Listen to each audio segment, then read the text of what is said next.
Le type de cellule, c'est bon, j'aurai un type de grille du coup, qui est un array. Je vais rester sur les tailles que j'ai indiquées là-haut, donc c'est c'est call count -1, et pareil en row count.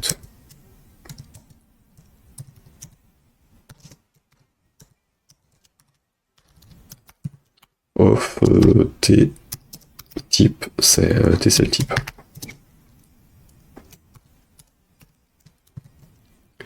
J'ai ma grille de jeu, je pourrais tester les cases. On va se déplacer de case en case, un comme pour l'autre. C'est un classique sur ces jeux-là, on évite les pixels sur des vieux jeux. C'est juste une histoire d'affichage et de conversion. Donc j'ai ça, j'aurai mon joueur. Donc mon joueur, il aura des coordonnées.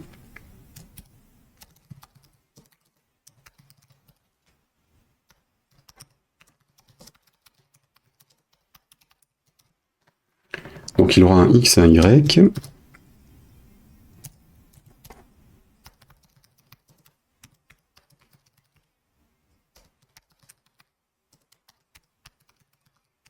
Il aura une vitesse dans un sens et dans l'autre.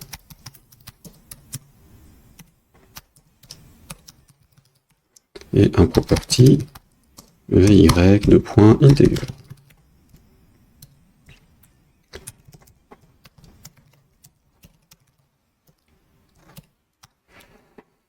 VY, donc coordonnées, machin, et éventuellement la couleur. Si on veut pas s'embêter.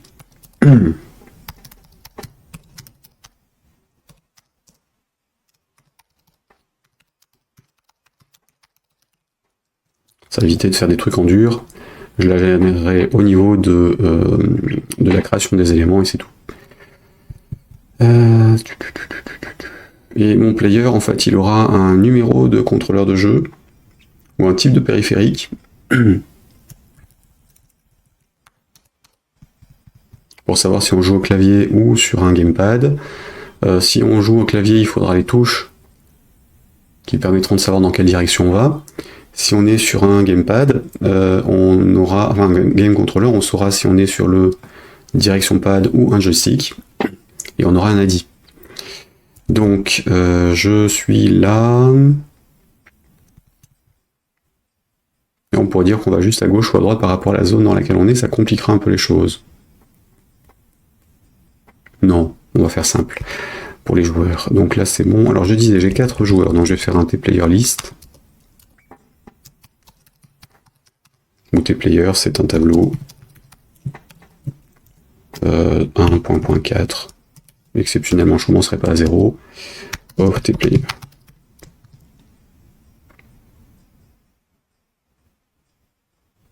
Comme ça correspondra à ce truc-là. Ça va éviter de se poser de questions. T-cell type. Donc le color permet de savoir de quelle couleur on est.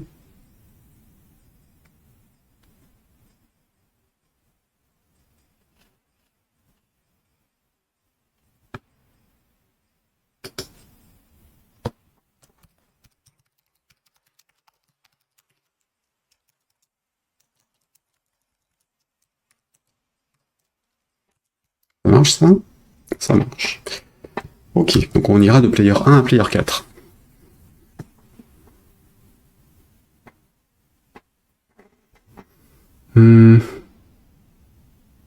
Comme ça, si on a une cellule de player 1, on peut aller récupérer le player 1 dans la liste, on aura ses coordonnées actuelles, on aura sa couleur actuelle.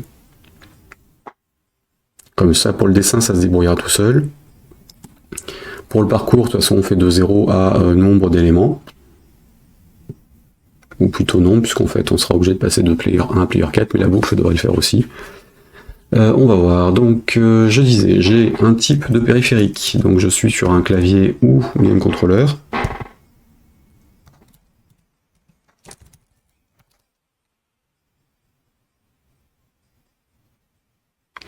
Donc, property.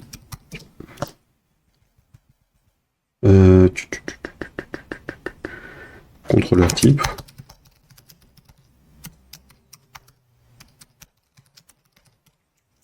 Et contrôleur type,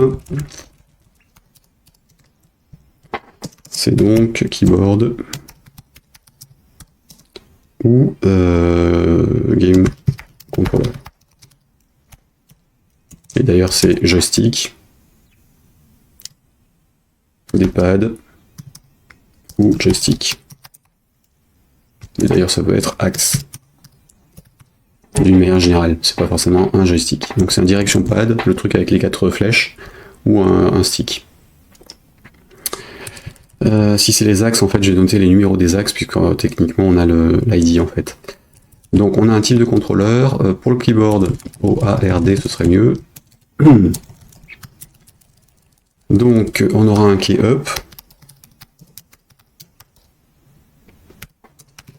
char, right, 1, 2, 3, 4, et la même chose en key char. Donc on a un key qui est un integer, alors je sais plus comment c'était traité dans les touches, CTRL S. Si je reviens ici, key down, il nous récupère un key en tant que word, un key char en tant que white char. Donc je vais plutôt faire la même chose, word, white char.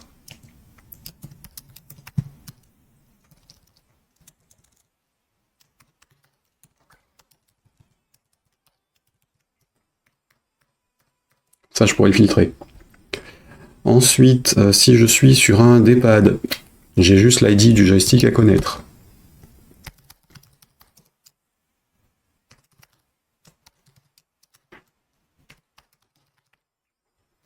Si je suis sur des axes, j'ai besoin de l'ID, et j'aurai besoin des ID des axes.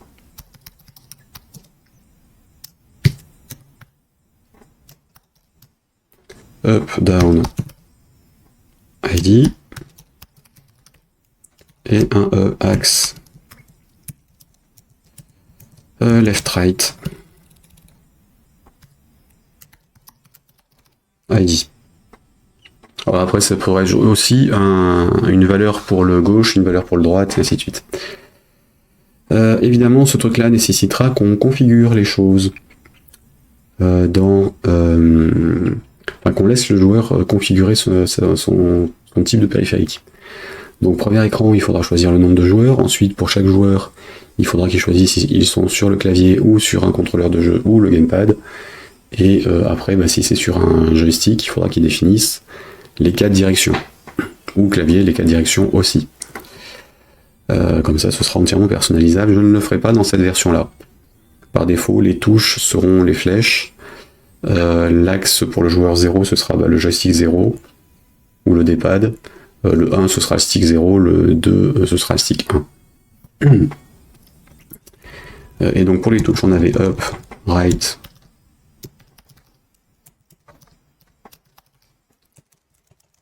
down et left.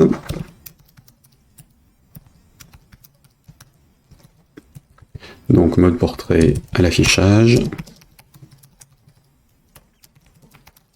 Choix du nombre de joueurs. Choix du type de périphérique pour chaque joueur. Choix des touches si on joue au clavier. Choix du stick, enfin des axes si on joue avec un contrôleur de jeu.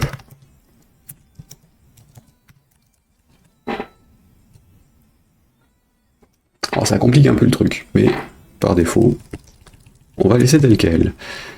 Avec ça, normalement, j'ai tout ce qu'il me faut pour travailler. Donc allons-y, image CTRL-C pour créer tout ça. Et on va voir ce qui se passe.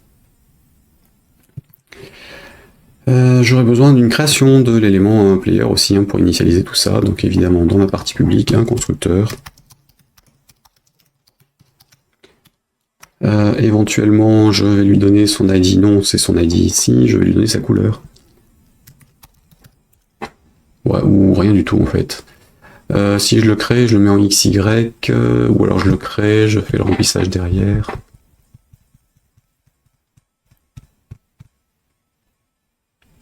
Ouais, non, je vais juste faire un create. Override virtual. Là, je CTRL C, le create, appel, ancêtre, et je vais lui mettre des valeurs par défaut. Donc, F, char up. Alors, char c'est 0. F qui est up, ce sera la touche up. Pourquoi il affiche comme ça, lui? F qui est up, ce sera le VK up. La flèche.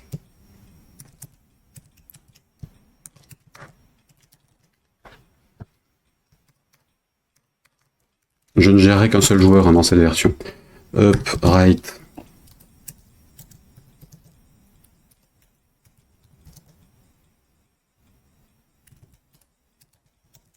Down et left.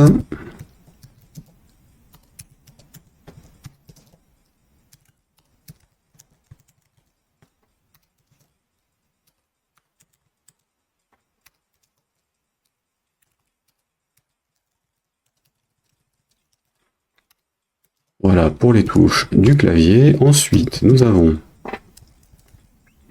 le Gamepad ID, ce sera le -1 par défaut.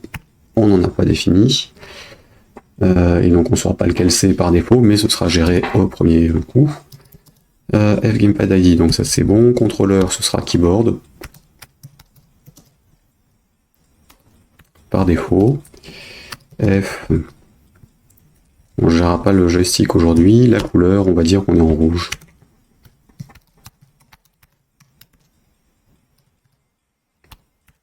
Par défaut. Qu'est-ce qui restait? Les VX, Y, X et Y. Donc X prend 0.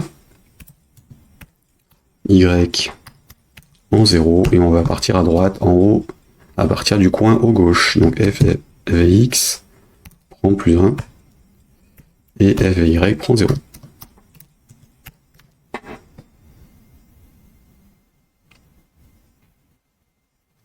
Voilà. Maintenant, les directions, bah, en fait, les directions, c'est simple. Hein. Est-ce que j'ai bien tout? J'en ai combien? Donc 1, 2, 3, 4, 5, 6, 7, 8, 9, 10, 11, 12, 13, 14, 15, 16, 17. J'ai oublié les axes. J'ai oublié les axes. 2, 3, 4, 5, 6, 7, 8, 9, 10, 11, 12, 13, 14, 15. C'est ça. F axe. Alors, axe left-right, on va dire que c'est le 0, ou plutôt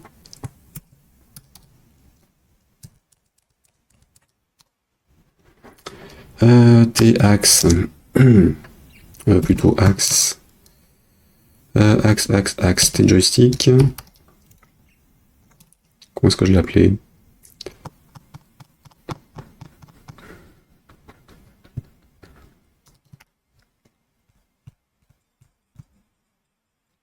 Non. Pourquoi il ne le propose pas?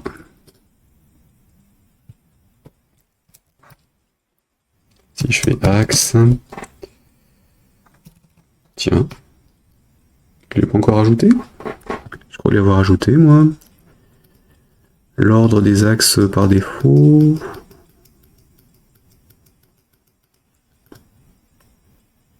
Est-ce que j'ai fait une bêtise? Non, je suis bien là-dessus. Tiens. Allons voir. Hop. Alors, joystick bouton 7, D-pad, axe. Ouais, j'ai défini. Bon, c'est bizarre. Et donc l'axe... Je suis en train d'affecter quoi à quoi, là?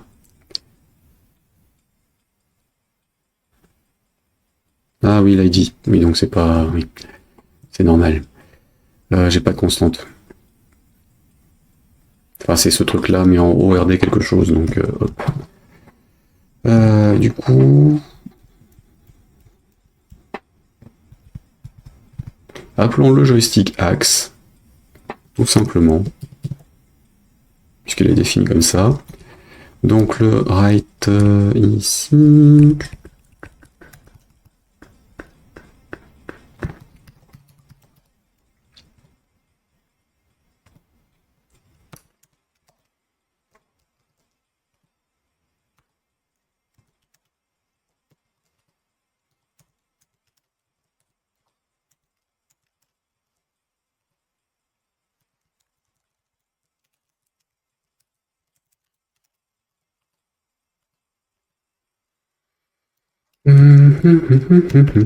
Donc le right, left, right, par défaut, on va voir. Il faut que je change l'emplacement de l'unité. Ça, c'est là, et l'autre, il est là. Uses.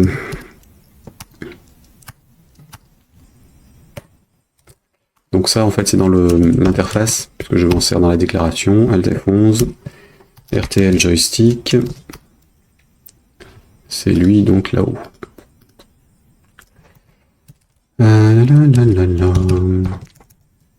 Ça devrait être mieux, et par conséquent, mon joystick axe fonctionne. J'ai mon create qui n'est plus valide. Puisqu'il manque la fin de ce que j'étais en train de taper. Alors, joystick axe, point, on est sur le left stick X. Et le up down. D'ailleurs, ce pourrait être Y plutôt que left right et hop.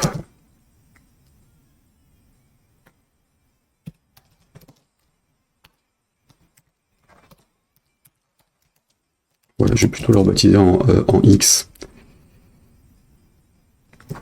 Ce sera plus clair Ce sera plus clair en relecture. Donc CTRL-C, CTRL-H. Ça c'est donc axe X ID.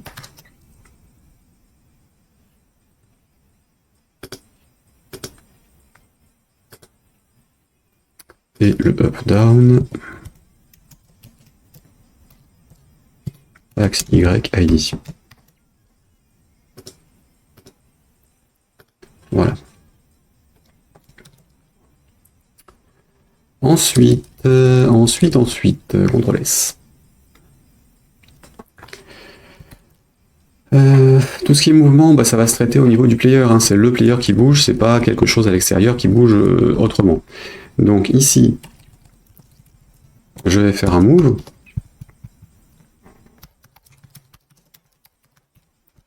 Je vais rajouter les to the left et autres pour changer les orientations.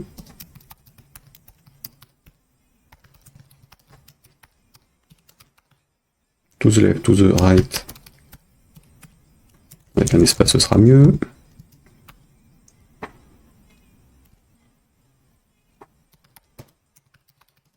Ou the top et to the bottom pour changer les VX et Y. Le move, traiter le déplacement, traiter les collisions. Le VX et Y, hop là, alors les quatre autres du coup.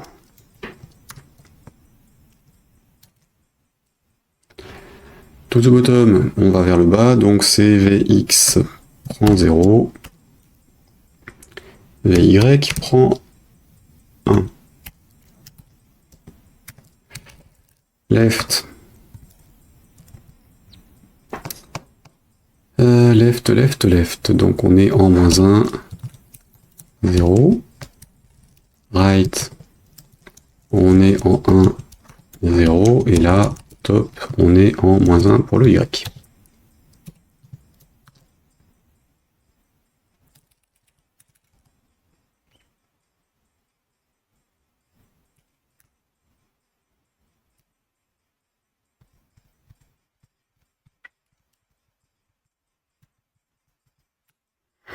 Bien.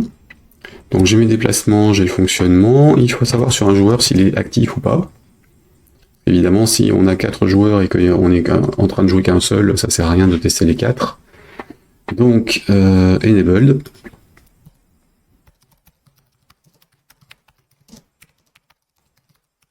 un classique par rapport aux autres composants Delphi. Donc ça c'est bon. Évidemment je le mets à false par défaut.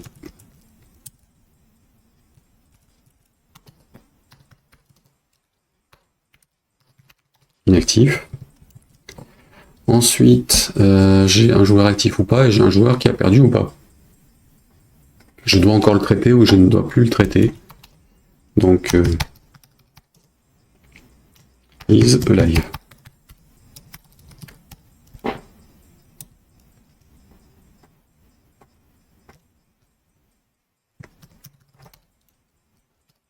Petite vérification.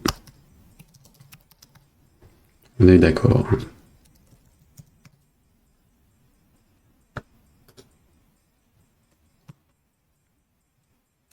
Ouais. Donc match CTRL-C. Et donc lui, le is alive, par défaut, il sera false aussi.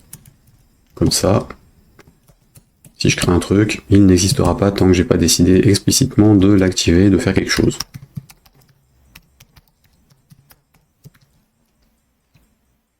Deux points booléens, non, c'est égal, false. Donc mes éléments sont créés avec des valeurs par défaut, le fonctionnement est correct. A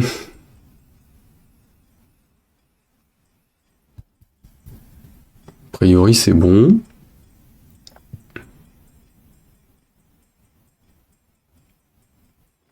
Donc par défaut on va créer le jeu. Pour démarrer le jeu, on va dire un start game.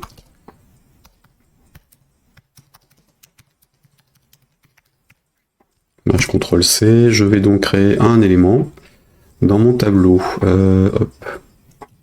Donc start game et end game.